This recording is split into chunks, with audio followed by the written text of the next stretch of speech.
Hi, this is Story with RAD Security. And today we're going to talk about an elephant in the room, which is that whenever you tell somebody that you're doing, or whenever you talk about a behavioral approach to detection and response in cloud security, people say, well, wouldn't that produce too much noise because the environment's constantly changing? So the answer to that question is both yes and no. And we're going to get to the yes and no by first just level setting on signatures, explaining some of the behavioral approaches that are available. And then actually we're going to look at a case study using actual images, actual behavioral fingerprints. And we're actually going to look at the difference between two different versions of the same software to see where and how and if there is this noise that we think there might be.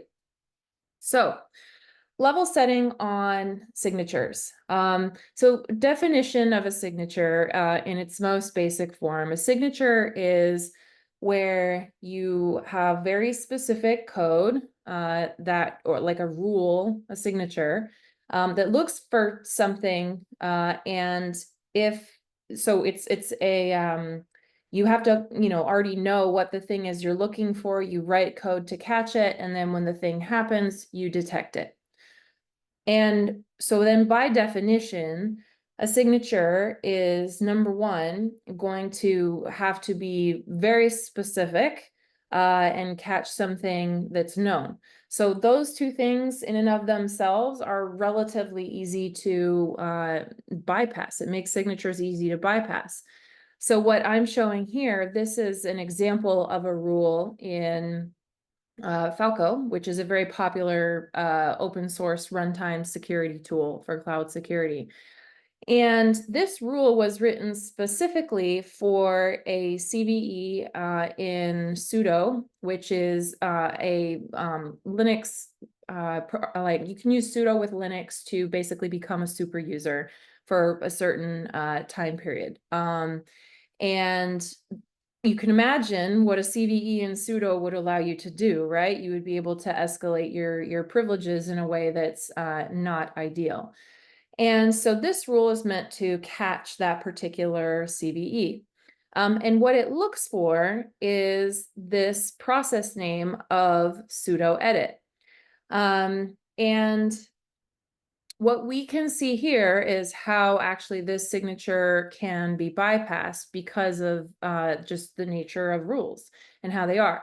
So when you run, you can see the rule on the top left, and when you run the rule on the bottom, or you run the CVE on the bottom left, you can see that Falco's not saying anything. Well, why would that be? That would be because sudo edit is actually a symlink in Ubuntu. And so Falco is saying, oh, okay, well, the process name of sudo edit is, even though it's in there, I'm going to discount it because of this thing that I know about in Ubuntu. So it basically discounts the process name of sudo edit, and hence you can bypass the rule. Now, this just gives an example of, you've got to have the rules so specific to whatever it is you're looking for. And again, by definition, that means that you know what you're looking for. It's not something that's unknown. So we can then imagine and use other different cloud attack examples and look at whether signatures would have been able to, the point in time when they came out, whether they would have been able to catch these attacks or not. So starting with SolarWinds, this software supply chain attack was so the build system of SolarWinds was compromised. And so the software that came out from SolarWinds was compromised. And any updates, people would bring in the bad code when they were updating their SolarWinds software. Now, a signature would have had no chance against this because it would not have known. This is a 0 day. It would have had no clue that this was happening or that anything bad was happening. Now, if we go on to the next example with PyTorch. So PyTorch in this particular attack, malicious actors were uploading their scripts to, I think it was Docker Hub, and using a dependency confusion attack. So trying to trick people to basically automatically pull their malicious software instead of the Python package index. So in this case, as well, signatures would not have, in any case, prevented people from accidentally bringing in this malicious software. Maybe there's a chance that whatever was in the malicious software and whatever was being exploited, maybe there was a signature for that, like a reverse shell or something. So maybe. And then with the Dero crypto miner, so this one is next. In this particular attack, this was seen targeting Kubernetes in 2023. So in this attack, an attacker was scanning for an open Kubernetes API, and then once they found one, they were able to gain anonymous authentication, and with that, do a bunch of stuff. So, but a few of the things they did were creating malicious pods and starting a crypto miner. So if they had known about this crypto miner before, or there was a signature for it, yes, the signatures would have been able to block the crypto miner, right? If.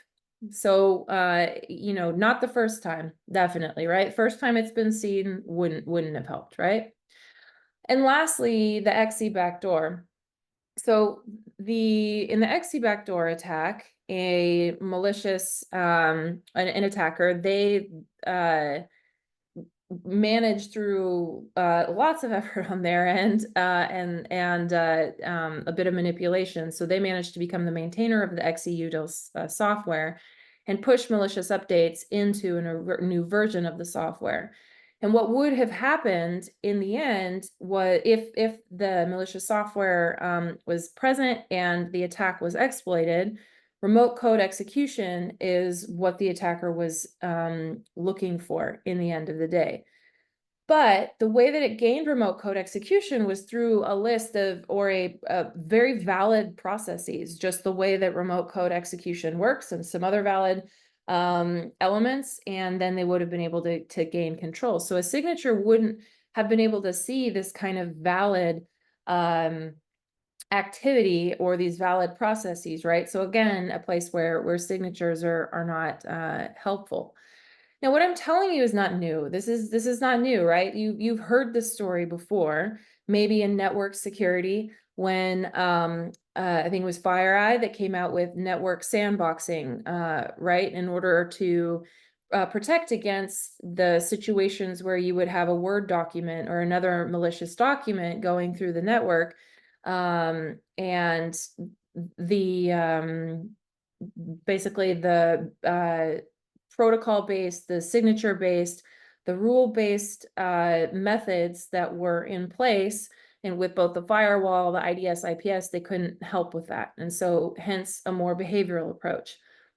Similarly, endpoint security, right? Who doesn't know the story of CrowdStrike saying antivirus is dead in around 2016, and subsequently moving the entire market to a behavioral approach. And it wasn't just CrowdStrike. I mean, it was SentinelOne, as everybody. Everybody was moving toward a behavioral approach.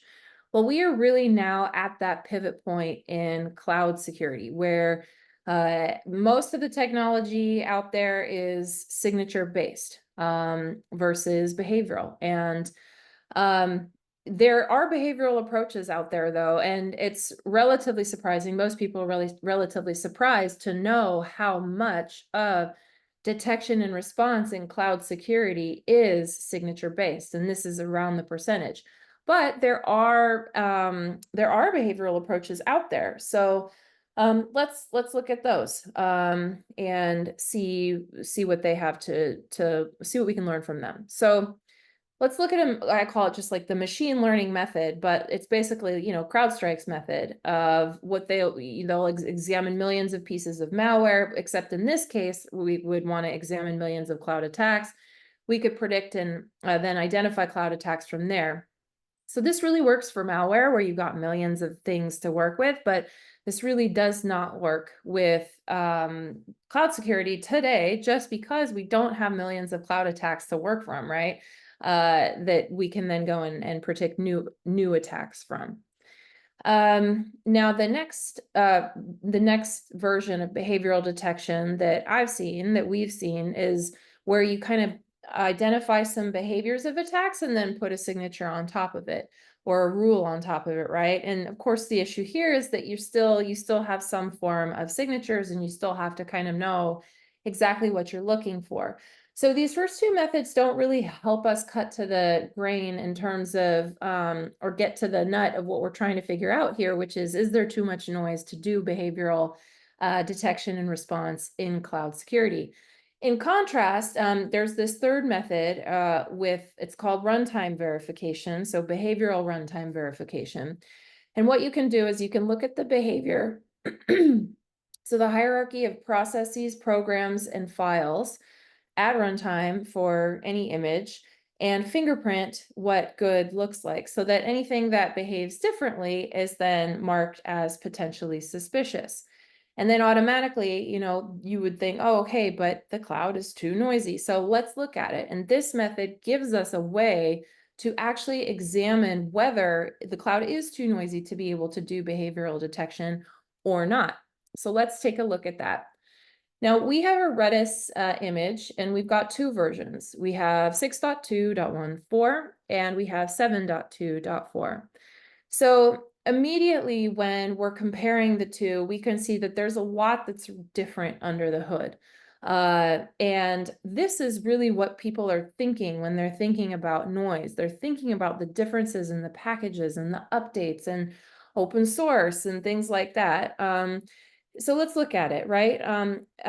The later version, so 7.2.4, you've got 3 more high CVEs and you have 3 less medium CVEs. Now, that's not really too bad in terms of noise. But if we go and look on the packages side, this gets a little crazy. So in 7.2.4, you have a total of 10 different packages that were not in the previous version, and 9 CVEs that are different that were not in the previous version. So here is where, folks who say, well, the cloud is super noisy and too noisy to do behavioral detection. Well, yes, they are right, because it is noisy from this perspective. But let's take another perspective.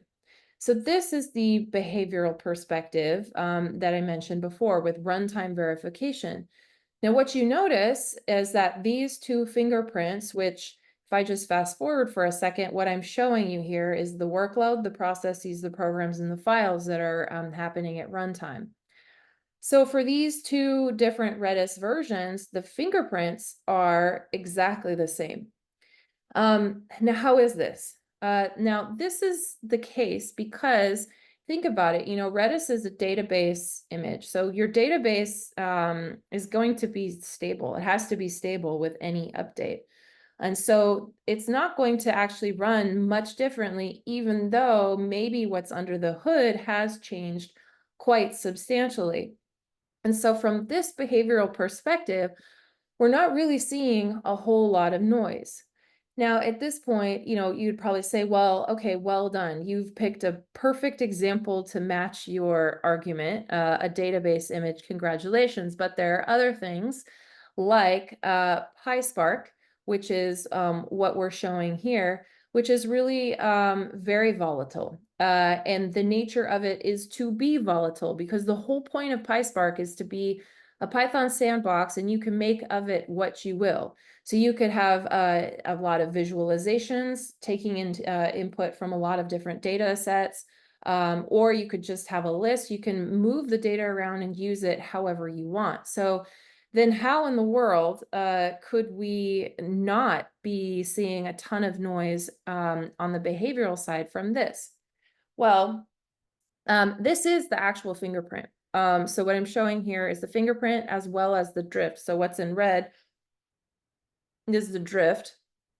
And the answer really to this question is that there's a very simple behavioral analysis with runtime verification, which says here's the baseline behavior for the fingerprint. Anything that drifts is malicious. That works great for Redis. Now with PySpark, there can be multiple acceptable variations. And so there has to be a layer on top of just the baseline fingerprint that says, okay, this drift is good, this drift is bad. And so when you get the baseline fingerprint, plus the layer of AI, usually it is what would go on top of that, what works best for it. It's what we use at RAD.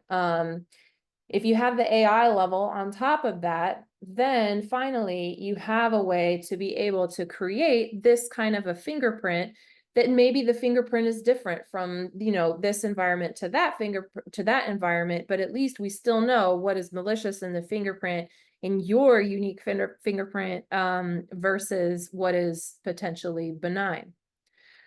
So don't take my word for it. We have an open source catalog, the cloud native for cloud native workload fingerprinting. You can submit an image. You can check the open source images that we already have there, and we show the fingerprints across versions. And here you can, it's catalog, it's a little dark here, but it's catalog.rad.security. And you can check this out on your own, completely open at any time. And so, you know, we can see that people, when we talk about noise in the cloud, again, we're right and we're wrong. We are right that there can be a lot of noise in terms of CVEs and packages, stuff like that. But we would be wrong to say that there's too much noise in the cloud to be able to do detection and response in a behavioral way and get reliable, accurate depictions of, you know, maybe even the next 0 day in your environment, which is really the point. The point is to get earlier and be able to detect a 0 day as it happens versus being solely reliant on signatures, which can't detect a 0 day by definition. So with that, check out the catalog on your own. Again, don't take my word for it. And thank you so much.